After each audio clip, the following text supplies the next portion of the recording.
Hello, everyone. Welcome back to the Geek Blend. I'm Jeff, and of course, I'm joined by Lost Jedi 22 as we do our Orville deep dive this week for episode 2 of season 1, entitled Command Performance. We just finished the episode.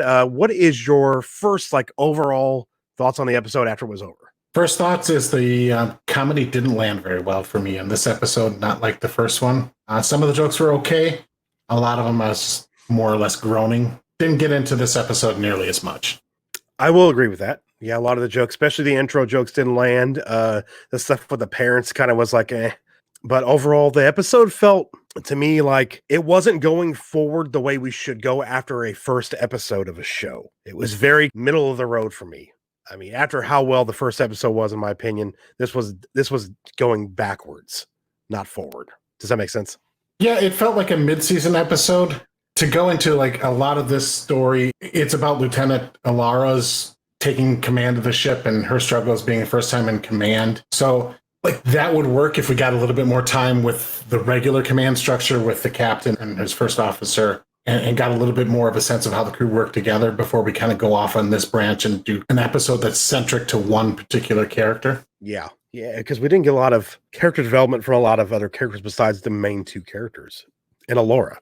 I mean, we get a little bit backstory with Captain Mercer and Commander Grayson with their history as a married couple and how well they didn't work together. We get a little bit with Bortus with the egg thing and the fact that they're a single-sex species and they just basically reproduce as one. They just lay an egg. But there was no other character development for anybody else. And for a show that had such a strong opener with their first episode with a lot of character development from multiple characters, I wanted to see more of a development with the captain and his first officer. We can get their paths peppered in down the road. To me, it just didn't work seeing it right away. This felt like a filler episode that we would get in the middle of like a 22 episode season. A little bit like the backstory involving the captain and his ex-wife. What we got, I kind of already assumed. They got on each other's nerves. They were bickering. It wasn't anything like, wow, something revolutionary we discovered. They were just a typical husband, ex-wife scenario. It wasn't anything special that was worth getting into at this point.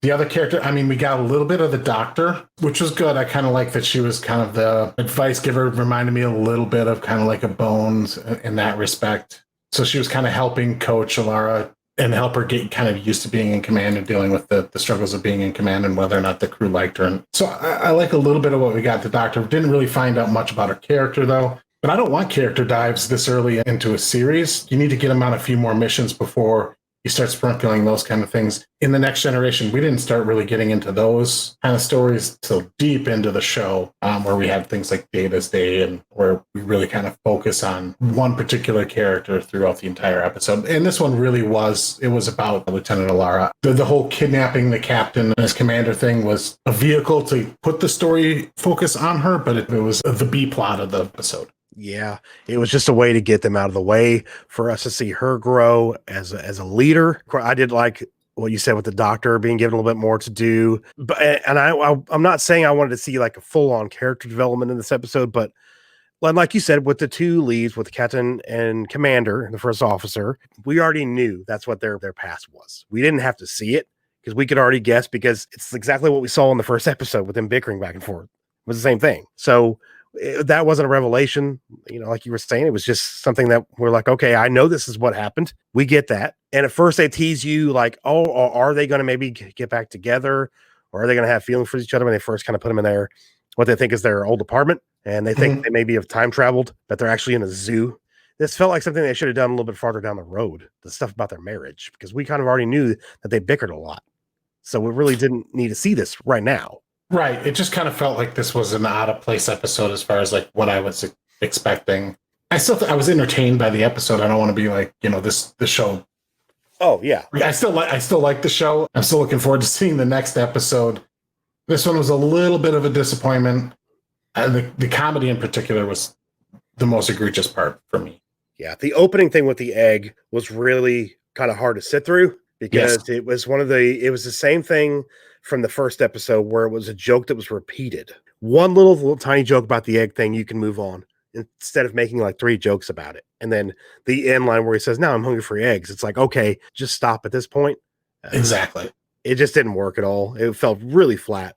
And that unfortunately set the tone for the episode for me. And then the whole thing with the parents, like I said, it wasn't something I needed to see yet for this character. The thing with the parents is it was kind of funny. Okay, bring on the parents. They're kind of, they're mothering. They don't like the commander. They don't like the ex-wife, yeah. But when they got into getting the colon checked out, those jokes all missed for me. Didn't care for them, didn't laugh. And it was just like the scene should have ended a few minutes ago. And it just kind of kept going. Like they were practicing improv, but the problem with doing improv is some of the stuff just doesn't work. It gets, should hit the cutting room floor. And that's what I mean about the comedy in this. It was just like a ha-ha moment, but then too long. And it was that was what I was worried about heading into this series. First episode, I was surprised. It didn't feel that way to me in the first episode. This episode, it felt that way. Hopefully the next one, it kind of course corrects a little bit back towards the other way, or hopefully a lot back towards the other way for me. It's the whole chicken fight thing from Family Guy. It's like the joke that drags on too long. And this episode had a lot of that. And the first episode had maybe like one thing that did that. And a lot of the comedy in the first episode landed really well. And it didn't continue to just drag on. And like the parents thing went for like a minute or two way too long than it should have. It kind of just bogs the episode down and slows it to a halt. Like, okay, let's get past this so we can get to something else and get to these some more character moments and get to the meat of the story of this episode. But it just kind of kept going and it slowed it down for me. Yeah, it seems like they were trying to fill out the time a little bit. It did feel like that.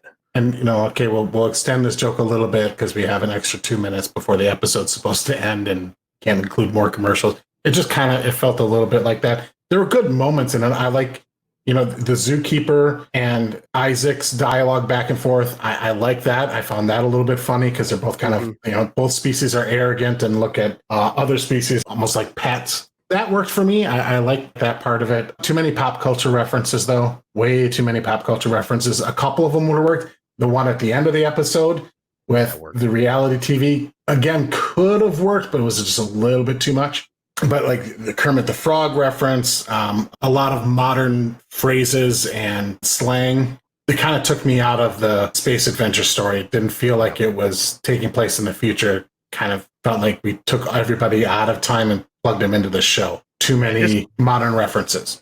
When you do that, if it dates the show, and you're right, a lot of that stuff didn't work at the end. I mean, the Real Housewives thing for a second kind of worked for me because it's like they gave them reality TV that works for what they wanted for that zoo. But I mean, other than that, most of the jokes for me didn't land at all.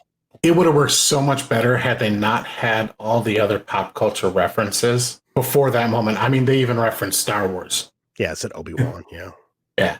Which, I mean, if you watch Star Wars, you're a fan of Star Wars, it's, maybe like, they reference Star Wars, but too much of it in there took me out of the adventure. Hopefully the next episode and future episodes, they kind of tone that back down a little bit. Yeah, I hope so as well. Like you said, I didn't hate the episode. I'm still looking forward to the next one. It still kept me intrigued in the series. So I'm hoping the next one steps up the game a little bit more and kind of gets us back in the direction that the show should be going. It'll be interesting to see how the next episode feels versus this feeling almost like a mid-season filler. Yeah, and I will say that, like it felt out of place as far as where it should have been in the season. But I did like what we got with her story of kind of first time taking command and how she kind of grew into the role a little bit. Had some growing pains along the way. I like the doctor stuff. It wasn't all bad or anything. It was just felt a little early for that. But I like the character. So like that part of it worked for me. And I'm not going to stop watching this show simply because this episode had too many of the jokes that didn't work for me and the other things that we kind of covered already. But I think if it continues in this direction, it might be difficult for me to get to season 3. Well, hopefully next week will be a little bit better. And I did like the Alora stuff a little bit. I did like where she got the shot of tequila to try to kind of soften her nerves a little bit. Then she threw up, and then the guy came past when it happened. And then he ended up being in the wrong place at the wrong time after that because of stopping past and talking to her. And that kind of worked for me. The stuff with Alora, it did work. I like her character. I do like her character. Yeah, I do like her character quite a bit. I mean, it was a middle of the road kind of episode for me. Some of it worked. A lot of the jokes didn't. But yeah, it was all right. Yeah, I'm still looking forward to episode 3. Me too. Do you have any final thoughts on it? No, that's it a little bit. I think, if I listen back to what we just said, it'll sound like we're being excessively negative about this episode. Yeah. I hope people don't have that impression because that's not my intent. I'm not trying to pick it to death or anything. It's a letdown from the first one. I'm still invested in the show, though. And that's really what matters. When you have a TV series, losing the audience is a big thing along the way, which, I mean, naturally happens as the season progresses anyway, especially in the first season. Certainly not there yet. I'm still looking forward to episode 3 and going forward, because I still hear a lot of good things about it. I'm not going to let one episode being a little disappointing wreck anything for me. Yeah, same here. And the fact that it keeps me looking forward to next week's episode means it wasn't horrible. And yes, I don't want to sound too negative about it. I still am invested, like you said. I'm still looking forward to what the crew's going to go through and all the adventures they're going to get into. So just because I didn't like this one as much doesn't mean I'm not looking forward to the rest of it. And that will do it for our review of the Orville season 1, episode 2, Command Performance. Hope you guys enjoyed the review. And Greg, thanks for joining me again. I appreciate it. Hey, thanks for having me. I'm looking forward to the next one. Me too. Hopefully we'll see you guys next week. So keep an eye out for them. Make sure you have the bell turned on for notifications. Leave a like on the video too. It does help us out, and it does help with the YouTube algorithm. It helps people find us when they're searching for the Orville. So, and share the video out. That does help quite a bit. And for the Geek Planet, I'm Jeff, and for Greg, remember, if you geek about it, we'll speak about it. We'll see you guys next time.